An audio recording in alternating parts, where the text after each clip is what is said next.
JazzGuitarLessons.net. Improve your jazz guitar playing with a real teacher podcast on how to remember songs, or at least how not to forget them. Welcome to Jazz Guitar Lessons, where we help guitarists learn jazz faster, express themselves more fluently, and have fun along the way. My name is Mark, and if you're looking to learn jazz, form better practice habits, and especially if you enjoy a French accent, make sure to subscribe. So it's a short podcast, and I want to talk about general tips for remembering your repertoire and the songs you're working on. And there's no magic formula. I want to emphasize it takes mileage. If you come across somebody that has 1,000 songs memorized, it doesn't mean that it happened overnight. It's just being in contact with the music, with musicians, playing a lot, of course, listening. So let's get going. I will give you tons of little tips, maybe 10 or so or a dozen, of tips that are easily applicable and that totally make sense. And I want to keep for the end, for dessert, I want to keep one big component of music that I believed most of my students had under their belt, but so it seems they don't. Most people don't use this technique, and I want to save it for last because have a little drama going on, so you know that you have something to look forward to. So let me start with the little tip and then finish with the big bang. Ready?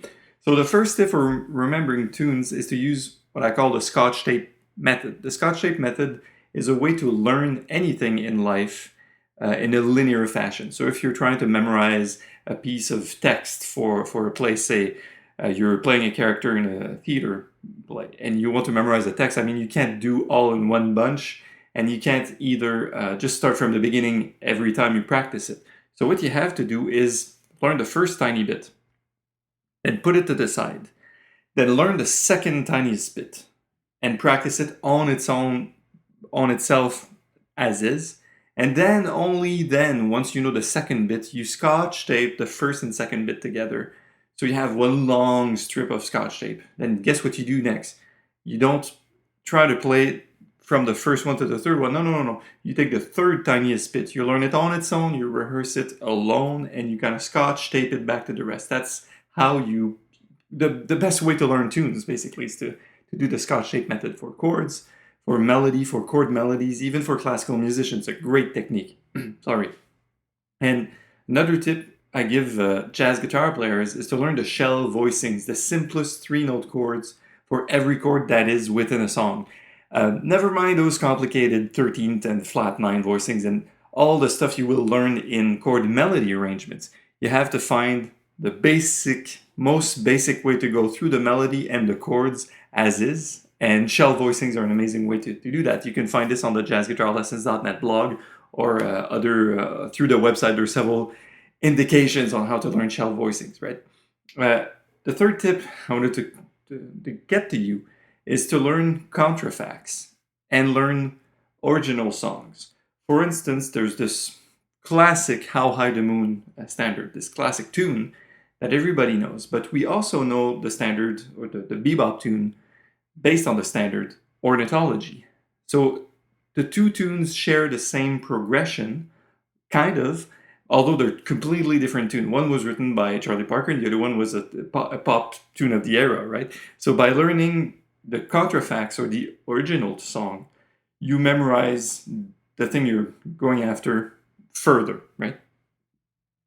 On the same note, basically on the same idea of learning a contrafact, you should also see the chord progressions and the melody as big blocks. Say key of the moment. Look at the tune, All the Things You Are, and say, oh my God, there are 4 keys within the first 16 bars, right? So you need to see big sections and see similarities between tunes, even if it's not a contrafact, a bebop tune that's a contrafact of a standard song.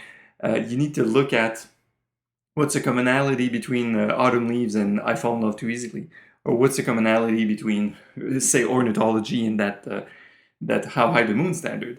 After you know a handful of tunes, basically you know them all, and because all the common chord progressions and melody bits come back around over and over again, right?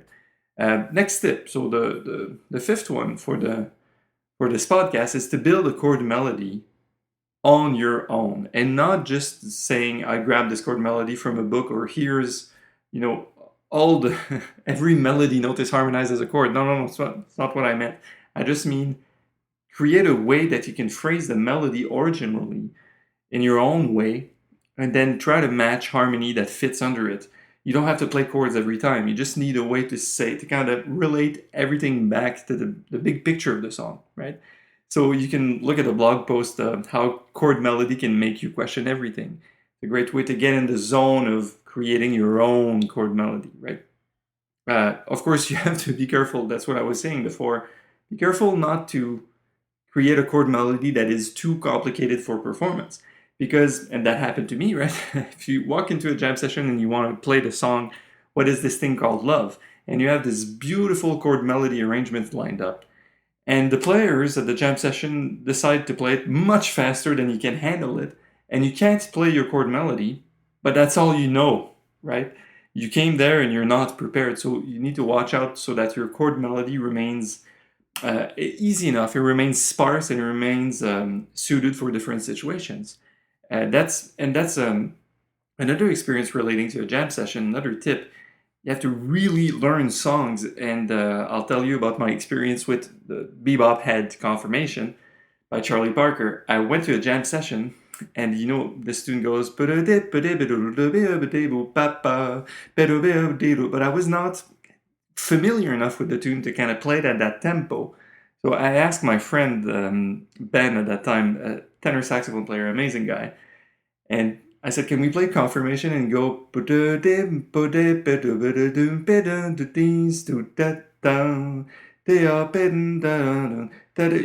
that at medium tempo, but not too up, because I didn't nail all the fingerings and I was not too comfortable." And he said, "Yeah." And something funny happened. Lots of experienced players on stage that knew the song, they had a problem keeping up with the tune at that tempo, because there was a muscle memory associated with playing the tune very fast, as it should be. But this goes to show that basically they did not know the tune if they could not just take the tempo and slow it down twice as slow, right? So this is food for thought still. Three more tips to go before I launch into the biggest bang I wanted to share at the end. So first one of the last three ones is the 4-chorus exercise. And it's a tip that's been given to me by Michael Berard, a great Montreal jazz guitar player. He says, well, if you think you know a tune, you have to play 4 choruses. You play the melody, 1. You play the chords, 2. You play a chorus of improv, that's 3. And you play the melody again at the end, that's 4. So you just play the tune for 4 choruses, and you kind of know if you know it or not. Or at least you know which corners of the song you did not completely master. Maybe between bar 17 and 18, there's a little chord change that's missing. The 4-chorus exercise is a way to pinpoint those places and to make sure that you can rework on them later. So the 4-chorus exercise is a great way to maintain your bucket list of songs, or not your bucket list, I mean the songs that you can currently play for real. You have a list and you go, wow. And that could be another tip that I forgot to kind of mention. You should have a list of tunes that you know how to play at all times, so you don't forget to say, oh yeah, I used to play that a year ago, but I didn't play it in 6 months because nobody asked me for it. So you have your list, and whenever you come to practice, you can say, oh, I'm starting to forget the bridge to All the Things You Are. Let me do the 4-chorus exercise in it just once, right? So countdown, 2 to go. Here's an exercise I did personally extensively, and you can hear it on the EP, The Time It Took, by it's my trio. It's Marc-André Séguin trio, a jazz guitar trio. It's all tunes that are based on standard chord progressions, except one, that I reworked. So I took, say, Beautiful Love, and I kind of redid it in 3/4 with a pedal tone and kind of changed the harmony here and there and there. And I think I know the original song Beautiful Love much better now that I created my own variation on it than if I hadn't. See what I mean there? The fact of the matter is if you want to depart from the original, you need to know the original very well. So that's the rationale behind this concept. So you can take any song you like, or any song you'd like to memorize, and say, I like Stella by Starlight, I'm having a problem, can I keep it in, I keep forgetting it. So why not just create your own Stella by Starlight? Rewrite the melody, rewrite the chords, and see what you can come up with, right? And one last one before we get to my promised dessert. Oh my god, I'm building so much expectation. This is unbelievable. Uh, easier said than done. This last one, transpose to different keys. This will show you how to relativize the content of the tune, the harmony and the melody and so on. Easier said than done, of course, and you don't have to do 12 keys. I have, beginners, jazzers, they go, oh, I want to play in 12 keys. Well, start with the original key and maybe two more.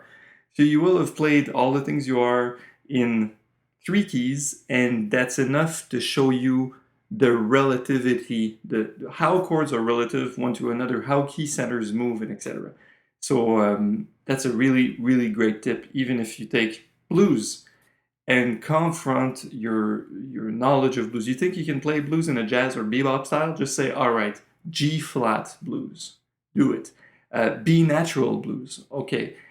D flat blues, all these keys that we're not used to playing in. Just be super truthful and genuine to yourself. Can I do it? Can I improvise through those forms? Can I play the melody to Tenor Madness or Straight No Chaser in the keys that we're not usually playing in, right? So that's it. And now for really the big bang, the last tip I wanted to share with you. Hey guys, real quick, if you're enjoying this episode so far and you're interested in taking your jazz guitar playing to the next level, please reach out to us. We've helped thousands of guitarists improvise on standards at a level they didn't even think was possible. So link in description or visit jazzguitarlessons.net to start today. Okay, back to the episode. Long story short, I have several students that we came across this situation recently in the last few weeks, which encouraged me to do this podcast.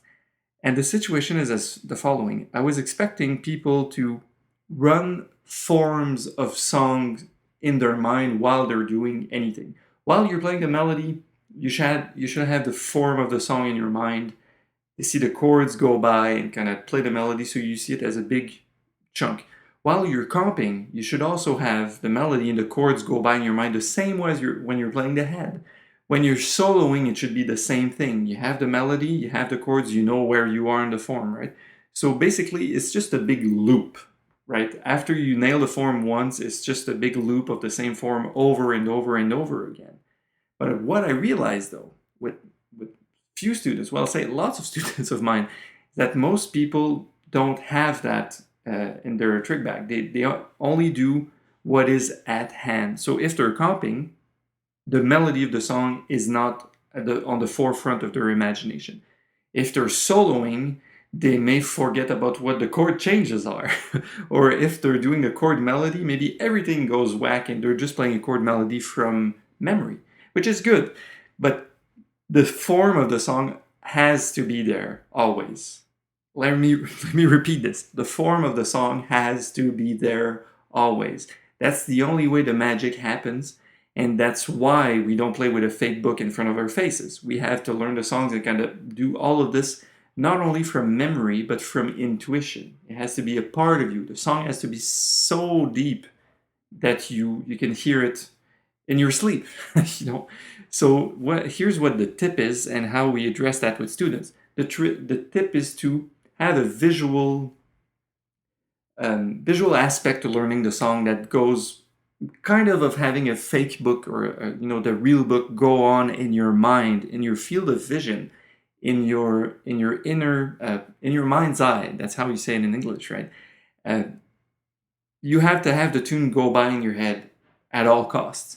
So the way to do it, to implement this idea, is almost like spelling, because you need to relate this to a visual cue, even though you're not playing visually. I hate watching people, blowing on tunes and looking at chord changes on a piece of paper, because when we're busy reading, we're not really making music. So you need to have the chords in from an oral perspective, from this ear's perspective, from really hearing the changes go from one to another, and hearing the rhythms. It's an ear hearing things, it's internal, but you also need a visual cue to say, oh God, this is C minor 7. It's not D flat major 7, it's C minor 7 that is presently being sounded. And we have the basic blocks of the tunes at hand while you do anything and everything. And I read something recently about this in a book, and it relates really strongly to, say you had a paragraph of text and you had to memorize the text and you had to spell every word independently. So we can think of words like bars, or we can think of words like set of bars. In my mind, into the upper left field of my inner vision, I will see this chord symbol go by, say C minor 7 with the melody note or whatever is in that bar. But furthermore, I know that this is part of a bigger phrase of, say, 4 bars, and I hear all of them and I see all of them in my mind. So same as you would go with spelling. Say you want to spell the word, let's take an easy one. Let's take the word polyrhythms. So you would not try to memorize the whole word visually by just thinking of the word. You would think of poly, of RHI, RHY, and then thems. So you see it in syllables. You see it in bunch of 3 or 4 letters. So that's what's happening with playing on tunes. You need to see a bunch of 3 or 4 chords that are the time that you're playing on at this moment. And you need to keep this going throughout whatever you're doing once again. So comping, soloing, chord melody, playing the melody, whatever. And to do that, you have to train yourself to kind of put a recording of Miles Davis on and just call the chords. E minor 7 flat 5, A7, C minor 7, F7, F minor 7. You need to train yourself to do it, and at some point, you won't need to say anything, and it will be part of you anyways. You see what I mean? It's going to be in your mind. You will be busy doing something else, but you can still listen to the radio while you're driving. See, we're capable of doing things that don't require a lot of attention, along with things that require a lot of attention. So I hope it makes sense. Please don't hesitate to write me an email if you have questions about this. It's a really new aspect and fascinating way of learning that, personally I expected everybody to be functioning like this. And Pat Metheny's talking about that too. He's talking about, having the chords memorized to the form and not playing with sheet music, So it's a fascinating topic. So that's it for podcast 23. I'm Mark from jazzguitarlessons.net. Improve your jazz guitar playing with a real teacher, and I'll see you next time. Take care.